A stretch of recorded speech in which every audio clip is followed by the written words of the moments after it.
Hello, hello, hello, hello, hello, hello, hello, hello, hello, hello, and welcome to season 2 of Hey, What Do I Know? With me, Arietta, your girl, or should I say your woman? Yeah. So, how's your summer going? I hope you're having a good summer. I'm not gonna lie, summer has crept up on me once again. I'm kind of not prepared for it, but I'll just tell you some stuff that I'm doing. Took some time out to re-evaluate how I wanted to move this podcast situation on. So I decided to film it. Yeah, I got myself some equipment on Amazon and I'm filming this on my iPhone. I figured if all these little picnic them, these little kids can be filming stuff, very DIY. So kid I. So I just got myself together, bought myself some little bits and pieces, little lights, little situation with a little, I can't remember what this is called, tripod and some bits and pieces, and I'm filming. But yeah, this is how we're going to go going forward. So I'm going to release a video of this and, of course, the podcast. But anyway, let's just delve straight into it. Nothing too serious. Don't want to talk about anything too serious today. Just warming ourselves up into the summer vibe. And yeah, the world is on fire. It's going to be on fire for a while now. So I'm not going to go into any political or heavy stuff. But I just want to start with something light. Should we just start with the BET Awards and the fact that Mary J. Blige, my woman, your girl, my person, won the Icon Award at this year's BET Awards. For those who don't know what BET is, why are you listening to my show? It's Black Entertainment Television. And yeah, Mary J. Blige, who I adore, won the Icon Award. And that word icon, it's kind of used a lot for like random people. Someone goes on Love Island and then they're an icon. Someone just does one thing, they're an icon. No, I think that that word needs to be reclaimed and only used for people who deserve it. And I'm not sure if you got to see the performance, but Mary killed it, period. She just killed it. Taking me back to the 90s with songs like Real Love, because I was first introduced to Mary J. Blige from Real Love, and just her whole style, her whole swagoo. For me, it spoke volumes to me because, I'm a tomboy. I might be wearing a dress today. For those of you who are not going to watch it, you can't see this little fly piece I have on, but I have got a dress on today. A little kaftan situation. And yeah, Mary was a tomboy, and being a tomboy myself and growing up as now you'd probably say queer, but it was very much like I knew I was a girl, but I didn't necessarily wasn't really into like too much feminine things. I was more into like a tomboy. So rough and ready. Mary J. Blige burst into the scene with this whole attitude that I could relate to. The whole swagoo was like on point, very much what I could relate to also. So I've been following her for a long time, so I was quite happy when she won the Icon of the Year award from BET. But you should have seen the performance. Guys, she brought out Method Man, she brought out Lil Kim, another icons. Icons, in my opinion, should be living legends, because sometimes legends, that word legends, associated with people who are dead. But I think that icons should be living legends, and Mary J. Blige, MJB, is a legend. Think about all the stuff she's gone through. I mean, she's gone through so much hardship and pain, which she shared with her fans. And personally, I always found that I could relate to Mary J. Blige on very, very, very, very, very many levels. I've always thought that, what's been going on with her, her pain, and for me personally, the pain that she goes through, I cannot explain it, but I just relate to her in that I feel her pain. I've always felt Mary J. Blige's pain. And maybe because of her, choice in men. Sorry, Mary, you just have really bad choices in men. Or you make bad choices. But the good thing is that she comes out of it really strong and invigorated. So I'm happy. Her last situation with No Can Do Isaacs. It's a shame I'm dissing him because I really like his daughter. I watch his daughter and growing up hip hop. I think she's pretty cool. And anyway, sidebar. Her last husband was a waste man, a total waste man. Let's not even get into the situation with Casey from Casey and JoJo. That was another waste man, like waste man of the century. That was what Casey and JoJo, Casey from Casey and JoJo from Jodeci was all about. How he dissed her on the word, I will never forget. I sat there watching it with my mouth open like, did he just say that? he did. But digressing further, Mary was always documented whatever it is she was going on in her songs, and I always felt this affinity to her. Even when I didn't have a boyfriend, even if I didn't even have a man back in the day, I always just felt what she was feeling at the time, and she was able to connect with me on a deeper level. I have met her 2 times, and those 2 times made my life. First time I was wearing similar outfits to what she was wearing, had my hair flicked out like she did. My hair was black, hers was brown. We both had on those Ashish wet trainers. I don't know if you remember those trainers, but yeah, me and Mary both had them on. And shout out to Manny UK, and yeah, he had to interview her and he gave it to me to do, and I was so happy. I couldn't even literally talk. I had to write down what I wanted to say to Mary on a piece of paper. Yeah, and I gave her the card, and we were all crying. It was a cry fest. I was so happy. I was crying. She was crying. Everyone crying. We're all crying because we love Mary. That's how great she is. But not to harp on too much about Mary J. Blige. I think she's a well-deserving winner, and I can't wait to see what she's gonna do going forward. You've seen her in Mudblood. She's acting now, so check her out in Mudblood on Netflix. Also check out her performance as Cha-Cha, the assassins of in the Umbrella Academy. I talked about this when I gave her the Goat of the Week a few episodes ago. But yeah, Mary's just phenomenal. And for me, she lets me know that she's always with me. I mean, at one point, one album I wasn't totally feeling because, I felt I couldn't relate to Mary. And then she just drops this song where she says, "I'm still with you, my sisters, my troubled sisters." That just got me in all sorts of emotional. I was just mental, crying and like, oh, Mary remembers. Yeah, so she's a well-deserving winner. And then this lifetime, I think we should definitely try and celebrate the legends while they're still alive and not while they're dead. So sidebar. I don't know how you're all going to feel about this, but it was Michael Jackson's 10th death anniversary a few days ago. I was quite sad. Sips tea. I was quite sad because I didn't know if I could celebrate, I could mourn him or anything, just in light of recent developments. It's so uncomfortable for me to talk about this, hence, I'm grimacing. You can't see me, those of you just listening to the pod. But if you're watching me on YouTube, you see me grimacing, and it's a bit like, I don't know what I'm going to do. I do feel kind of sad for Michael Jackson, but hey, as you lay your bed, darlings, is how you lie. As you lay your bed is how you lie. But anyway, moving on. Sidebar. Who agrees or who thinks, that we are going through a time of reality TV overload? Because I personally think so. Now, let me try and explain this the best I can. I love reality TV. Yeah. And a few times in my life, I've actually done things to try and make sure I was watching a reality TV program. So, for example, what I mean by that was, I used to have, Virgin Cable at one point in time. And Virgin Cable was a provider in the UK, Virgin's provider in the UK that provided like cable services, kind of like AT&T in America, yeah, DSTV in Africa. Virgin did not have the E channel at the time, and I was just beginning to watch Keeping Up with the Kardashians. Yeah, I actually watched that at one point in time. Yeah, and they didn't have it, so I'd seen it in America. I knew it was going to come to E in the UK, and we didn't have E. I cancelled my subscription with Virgin Media to go and get Sky because I wanted to watch it. I mean, I've watched all sorts of reality shows. I'm the veteran, from I Love New York to Flavor of Love to, Love Island, the original versions, not the ones we have now, to,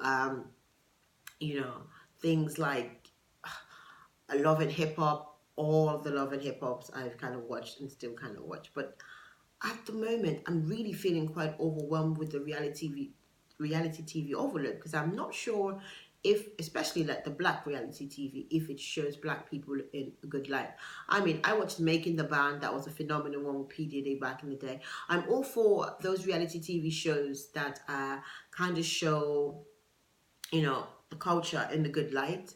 And I'm happy from, all the successes that people have got through common, reality TV. I must mention, I also watched The Hills. I watched Jersey Shore. You know, I was so Team Snooki back in the day. Even even back into, you know, MTV's the original The Real World. I was a big fan. I think I watched The Real World up to season 11.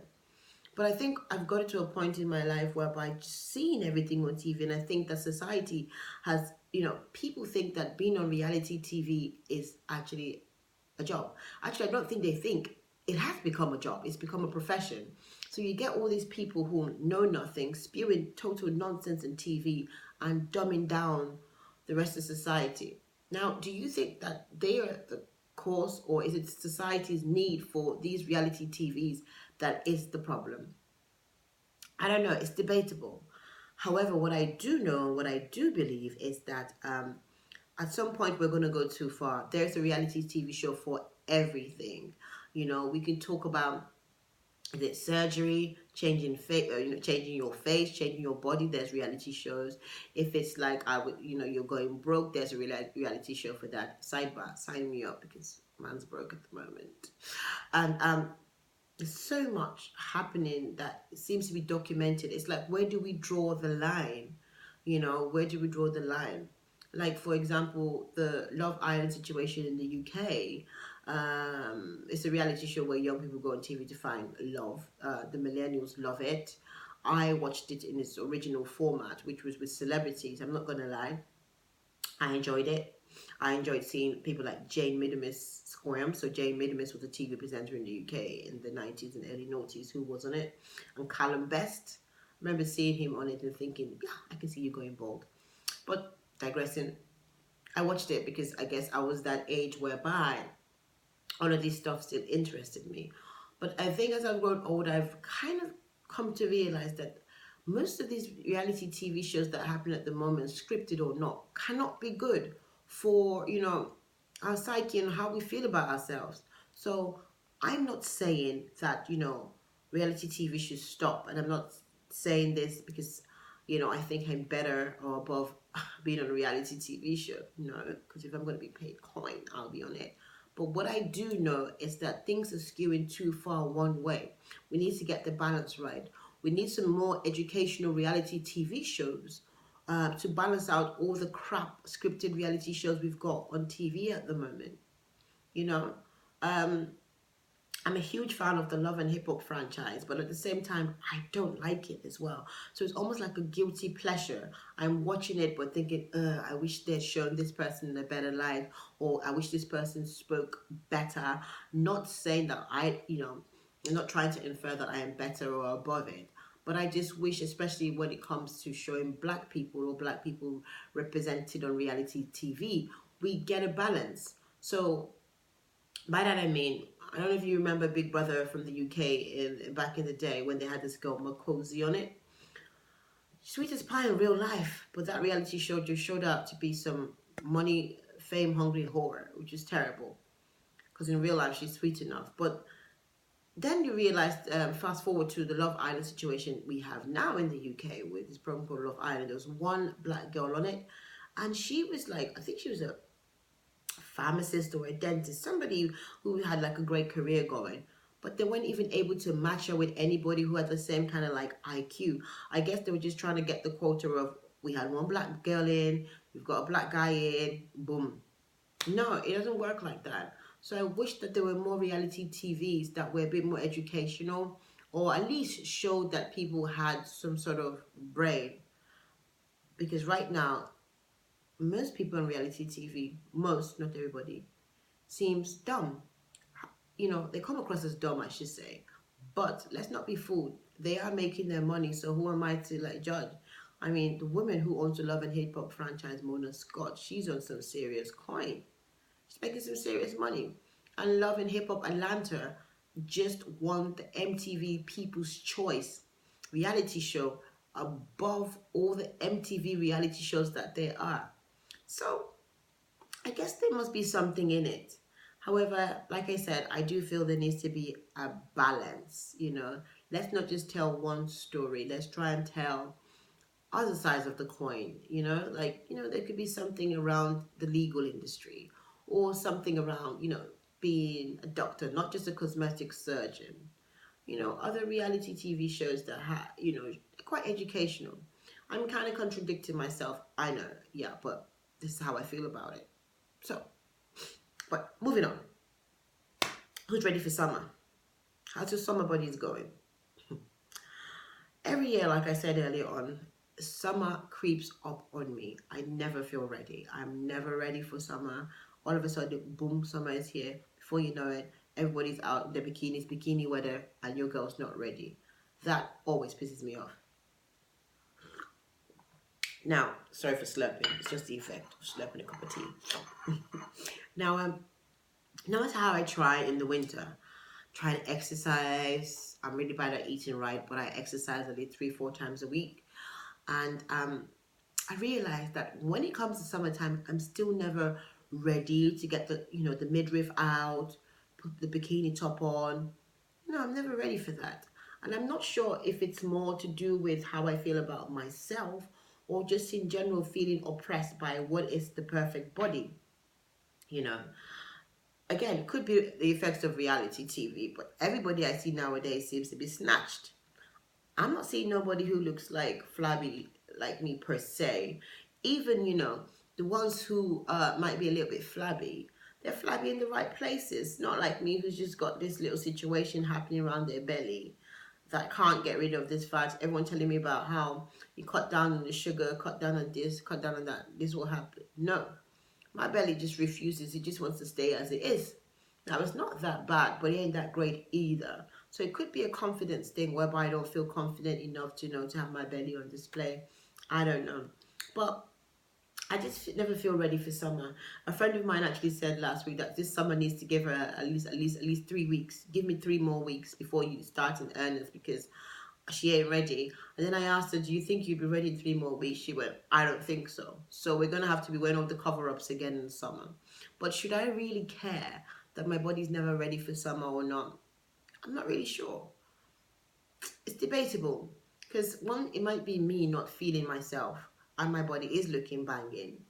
But the flip side to that, it could be that because I just really just love bread and stuff that I shouldn't love, that kind of doesn't help the midriff area, chocolates and sweets and stuff like that.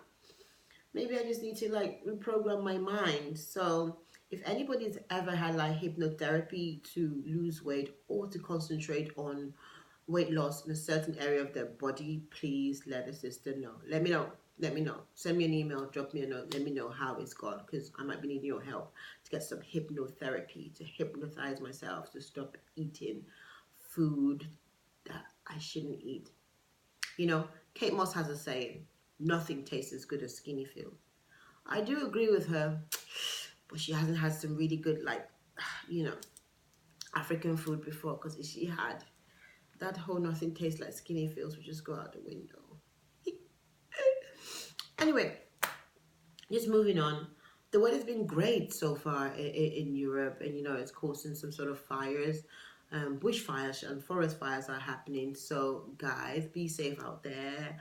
If you are going into the sun or going to be in the sun for a while, make sure you're hydrated. Like me, I'm kind of sporting a tan at the moment. You can't really see this, but that's enough melanin for me. Yeah, I know I'm black. I just like to stay my particular color, which is a bit on the brownie side. Not ashamed of being black, just need to side by. It's just that I like my color as it is, because now I'm at that stage whereby my makeup doesn't sit nice. I don't know if you can see it. My powder looks like I'm using a powder that belongs to somebody else, but no, it worked for my face fine a week and a half ago. Just I got some sun yesterday and boom, my face belongs to somebody else. There's nothing more painful than your makeup not setting right after you've kind of waiting for the makeup to set and it ain't setting right. It kind of annoys me, but anyway. So trying out this new thing, like I said to you guys, about filming myself. So I'm quite conscious on the angle. So if anybody has any tips on how I should sit and how I should vibe on this, do let me know. It'd be quite interesting to hear what you've got to say. Moving on. So we talked about summer body, we talked about BET Awards and being an icon, we talked about reality TV overload. The next thing I kind of want to talk about is more like an opinion. So I don't want you guys trolling me or coming at me sideways or going mental at me because it's just an opinion. Pride.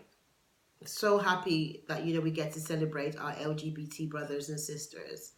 But how many of you feel like the lesbians are hard done by when it comes to this whole pride situation? Because I do.